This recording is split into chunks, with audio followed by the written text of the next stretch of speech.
নমস্কাৰ। আজি এক্সেছ বাৰ্ছৰ ক্লাছটো কৰিলোঁ আৰু আজি তেখেত বাইদেউগৰাকী আহিছে হেঙেৰাবাৰীৰ পৰা গুৱাহাটী আৰু এক্সেছ বাৰ্ছ ক্লাছটো কৰি আজি বেছি ভাল লাগিল কাৰণ বতৰো ভাল, আজি গৰমো নাই, সেইটো কাৰণে বহুত ভাল লাগিল ক্লাছটো কৰি। আৰু তেখেতে ক্লাছটো কৰি কেনেকুৱা পালে তেখেতে জনাব এতিয়া। নমস্কাৰ, মই হীৰা পামেগাম পেগু। মই হেঙেৰাবাৰীৰ পৰা আহিছোঁ এক্সেছ বাৰ শিকিবলৈ।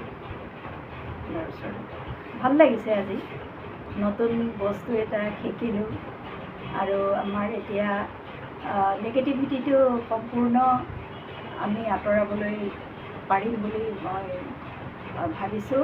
এনেও মোৰ নিগেটিভিটি নাথাকেই, পজিটিভতে মই সদায় থাকোঁ আৰু আজি ক্লাছটো লৈ আৰু মোৰ মনৰ ভাৱখিনিৰ লগত সম্পূৰ্ণ সংগতি আছে আৰু মিলি গৈছে।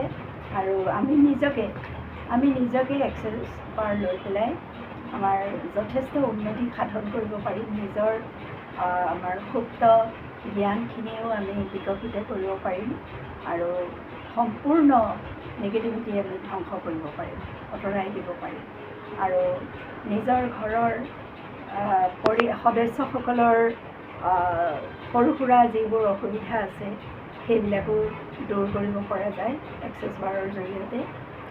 আৰু যিবোৰ আমাৰ কিছুমান সমস্যা ঘৰুৱা কিছুমানৰ সকলোৰে থাকে সৰু সুৰা, সেইখিনিও নোহোৱা কৰিব পাৰিম, মোৰ দৃঢ় বিশ্বাস হৈছে।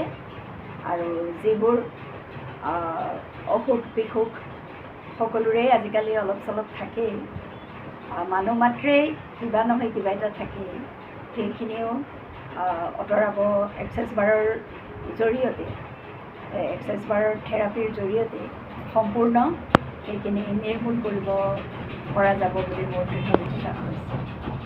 ধন্যবাদ আপোনালৈ।